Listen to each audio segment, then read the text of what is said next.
On December 25, 1991, the red flag of the Soviet Union was lowered from the Kremlin for the last time.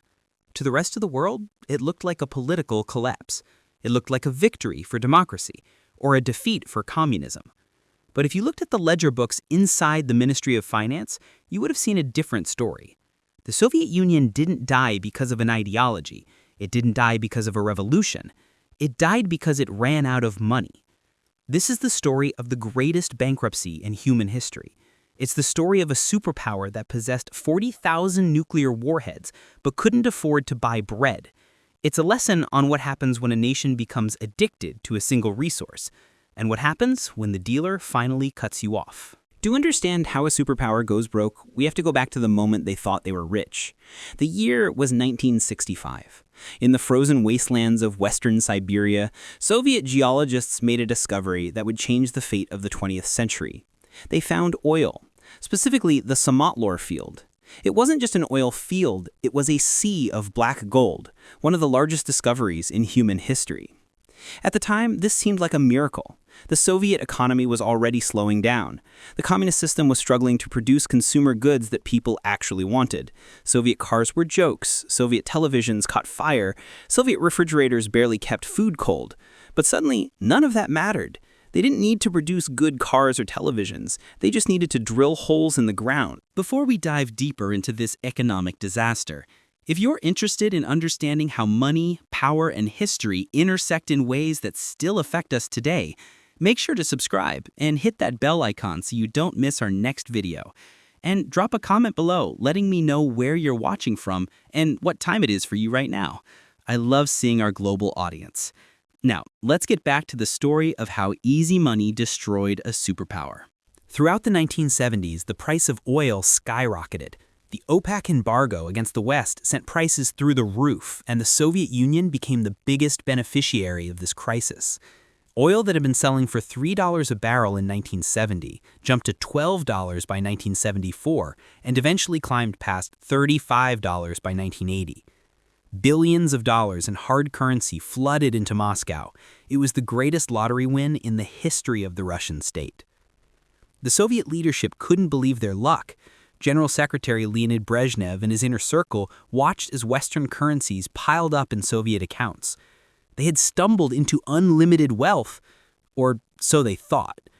But this wealth was a curse. It masked the rot. Because the oil money was so easy, the Soviet leadership stopped trying to fix their broken economy. Why reform the factories when you can just sell oil? Why fix agriculture when you can just sell oil? Why innovate when you can just sell oil? The Soviet Union became a petrostate. It was essentially a third world economy with first world rockets. They stopped making things the world wanted to buy. Instead, they were exporting raw materials and importing everything else. They were trading the blood of the earth for food, for machines, for silence from their own people. The leadership in the Kremlin used the oil windfall to buy loyalty. They subsidized food prices, keeping bread artificially cheap. A loaf of bread cost the same in 1985 as it did in 1955, even though the cost of producing it had quadrupled. They subsidized housing. The average Soviet citizen paid almost nothing for their apartment. They subsidized their satellite states in Eastern Europe, essentially paying Poland, East Germany, and Czechoslovakia to stay communist. And they built a massive military machine that consumed 15 to 20% of GDP, compared to about 6% in the United States. It was a golden age, but it was built on a foundation of sand. The entire stability of the Soviet Union was pegged to one number: the price of a barrel of oil.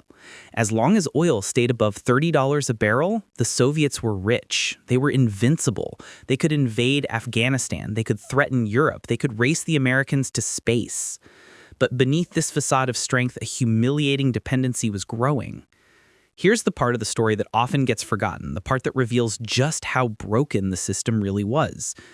The Soviet Union, which possessed some of the most fertile farmland on Earth in Ukraine, could not feed itself. The collective farm system was so catastrophically inefficient that half the potatoes would rot in the fields before they reached the store. Farms had no incentive to produce because they couldn't keep their profits. The best workers fled to the cities. The machinery was ancient and constantly broken. The distribution system was a nightmare of corruption and incompetence. So the superpower had to buy grain, millions of tons of it, every single year. And who were they buying it from? They were buying it from their arch enemy, the United States. By the early 1980s, the Soviet Union was spending nearly half of its hard currency earnings, the dollars they got from selling oil, just to import grain to feed its people. Think about the absurdity of this situation. They were selling oil to the West to buy wheat from the West. They were trading Siberian crude for Kansas wheat. It was a humiliating cycle of dependency, a secret shame that the Politburo tried desperately to hide from the Soviet people. American farmers in Iowa and Nebraska were essentially being subsidized by Soviet oil sales. The Reagan administration understood this perfectly. They could see the dependency, they could see the vulnerability, and they began to formulate a strategy. If oil prices could be brought down, the Soviet bear could be starved into submission. But the Kremlin wasn't worried yet. They looked at their oil revenue charts and saw the money pouring in. They thought the party would last forever. They had no concept of peak oil, not in the sense of running out, but in the sense of prices peaking. They didn't realize they were walking on the edge of a cliff, and the ground was about to give way. The year was 1985. Mikhail Gorbachev entered the Kremlin as general secretary. He was young, energetic, intellectual, and he knew the system was stagnant. But even he didn't realize how close to the edge they were. He thought the Soviet Union had a cold. In reality, it had terminal cancer. Gorbachev announced a grand plan, perestroika, restructuring. He wanted to modernize the economy, invest in machine building and technology, make Soviet industry competitive again. To pay for this massive investment, he needed cash, lots of it. He looked at the budget projections and assumed the oil revenue would be there to fund his reforms. He made his plans based on oil staying above $30 a barrel. He was catastrophically wrong. On September 13, 1985, the Saudi oil minister, Ahmed Zaki Yamani, made an announcement that would echo through history. Saudi Arabia was tired of holding back production to keep prices high while other producers cheated and pumped more. They were tired of losing market share. They were going to open the taps and flood the market with cheap oil. This decision was coordinated quietly with the United States. It was economic warfare, and the target was the Soviet Union. The result was a massacre. In 1980, oil had been trading at $35 a barrel. By January 1986, it crashed to $15 a barrel. By July 1986, it had collapsed to $10 a barrel. For the Soviet Union, this was a death sentence. In the blink of an eye, the empire lost more than half of its income. Imagine waking up one morning and discovering that your salary has been cut in half. But your mortgage payment, your car payment, your grocery bills, and your credit card debt all stayed exactly the same. That's what happened to the Soviet Union. The Soviet budget had been calculated based on expensive oil. Suddenly, there was a massive hole in the ledger. Tens of billions of dollars evaporated overnight. And this catastrophe happened at the worst possible moment. The Soviet Union was bogged down in a costly war in Afghanistan, bleeding millions of dollars every day, fighting mujahideen who were armed by the CIA with Stinger missiles. They were sending billions to prop up communist regimes in Cuba, Vietnam, Angola, Ethiopia, and Nicaragua. They were trying to maintain nuclear parity with America's Strategic Defense Initiative, Reagan's Star Wars program, which required massive investment in new technology, and they still had to buy the grain. The grain ships kept arriving in Odessa every week, demanding payment in hard currency, dollars or gold, not rubles. The ruble was a soft currency, worthless outside the Soviet bloc. You couldn't use rubles to buy American wheat or German machinery. You needed real money. So Gorbachev faced an impossible choice. He could cut military spending, which would anger the generals and potentially invite a coup. He could cut food subsidies, which would put millions of people on the streets in protest, or he could borrow. He chose to borrow. The Soviet Union began taking out massive loans from Western banks. German banks, French banks, British banks, Japanese banks, they were all happy to lend. After all, this was a superpower. Superpowers don't go bankrupt, right? The Soviets had a perfect credit rating. They had always paid their debts. They had massive gold reserves in their vaults. They seemed like a safe bet, a AAA borrower. So the loans flowed in, billions upon billions of dollars. But here's the critical detail that doomed them.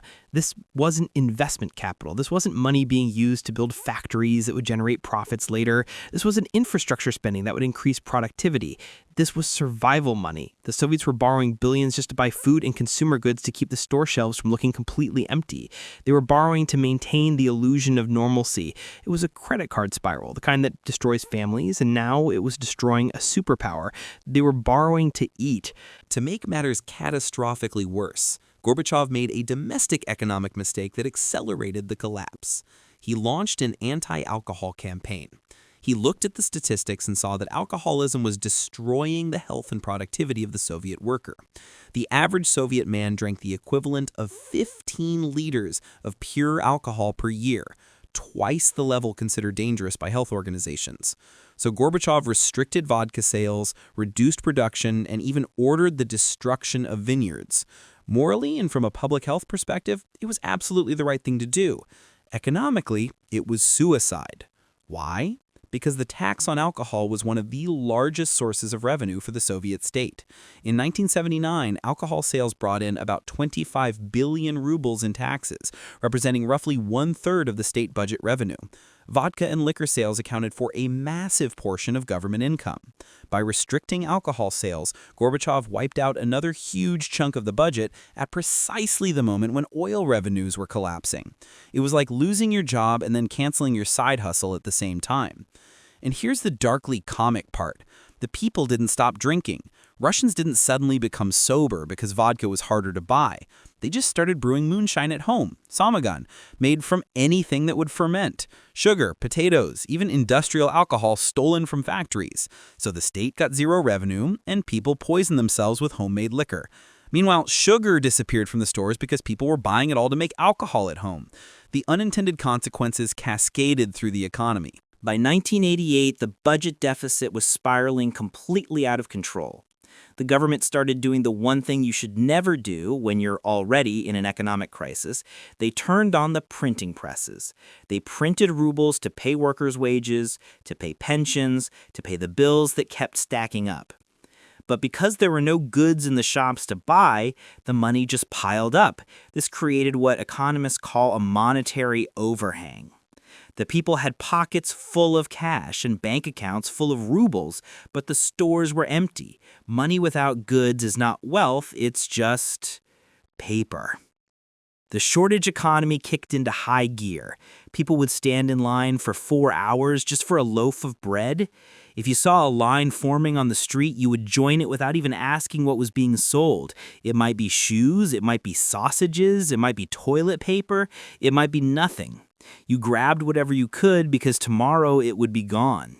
People started using connections, blot, to get access to goods. Your standing in Soviet society was no longer determined by your party rank. It was determined by whether you knew someone who could get you meat or oranges or decent shoes. The social contract was breaking. The Soviet people had tolerated the lack of freedom, the lack of democracy, the censorship, the secret police, all of it, because the state provided stability. There was cheap rent, guaranteed employment, and subsidized food. The deal was, we'll give up our freedom, and you'll give us security. Now the security was gone. The shelves were bare, the money was worthless, and the deal was broken. The Western banks started to panic. Analysts in London and Frankfurt noticed that the Soviet Union was borrowing just to pay the interest on previous loans. The debt had exploded from nearly zero in 1985 to over $50 billion by 1989. The bankers realized that the emperor had no clothes, and more importantly, he had no cash. By 1989, the Soviet economy wasn't just stalling, it was disintegrating in real time. The Berlin Wall fell. The satellite states in Eastern Europe broke free. To the world watching on television, this looked like a political liberation, a triumph of freedom. But to the accountants in Moscow, it was a financial catastrophe.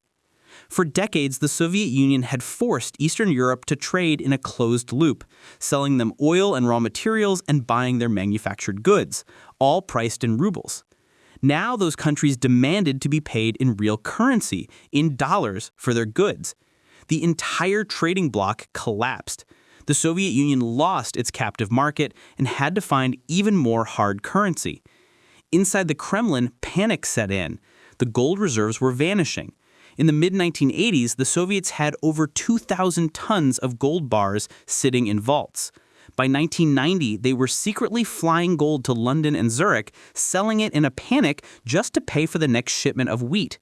They sold so much gold so quickly that they depressed the global gold price, getting even less value for their desperation sales. Then came the final blow, the War of Laws. The Soviet republics, Russia, Ukraine, the Baltics, started to withhold tax revenue from the central government. Boris Yeltsin, the leader of the Russian Republic, told his tax collectors to keep the money in Russia and stop sending it to Gorbachev. The Central Soviet budget evaporated. Gorbachev was the president of a superpower on paper, but he had no income.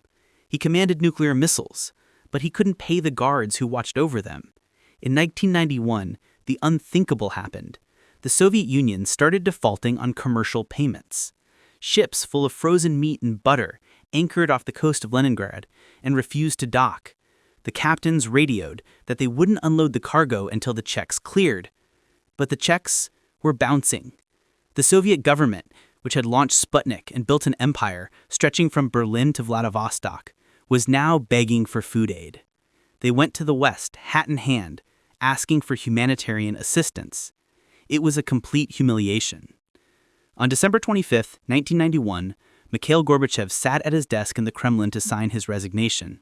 He didn't resign because he was conquered by an invading army. He resigned because the country was bankrupt. He had lost the ability to write checks that wouldn't bounce. The Soviet Union officially ceased to exist at midnight. The new Russian Federation, led by Boris Yeltsin, inherited the seat at the UN, the nuclear codes, and the debt. Russia agreed to take on 100% of the Soviet Union's foreign debt in exchange for claiming all the foreign assets. It was a poisoned inheritance. The fall of the Soviet Union is the ultimate cautionary tale of the resource curse. It teaches us that natural resources are not the same as economic strength. The Soviets thought they were rich because they had oil. They confused luck with genius. They used easy money to mask structural problems, to buy social peace, and to hide inefficiencies. They built a superpower on a foundation of commodities, pegging their survival to a number on a trading screen in London. When that number dropped, the nuclear warheads couldn't save them, the KGB couldn't save them, the ideology couldn't save them. An empire that cannot pay for its bread is not an empire. It's a ticking time bomb.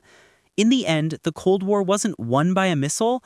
It was won by a price collapse in a grain shipment that the Soviets couldn't afford to buy. The hammer and sickle didn't fall to democracy or military defeat. It went bankrupt. And the lesson echoes through history to every nation today that depends too heavily on a single resource. Wealth that comes from the ground is not the same as wealth that comes from innovation, productivity, and resilience. When the ground runs dry, or when the price drops, the illusion shatters, and empires fall. If this story taught you something about how economics can topple even the mightiest of powers, hit that subscribe button and the notification bell. Drop a comment telling me where you're watching from. Thanks for watching, and I'll see you in the next one.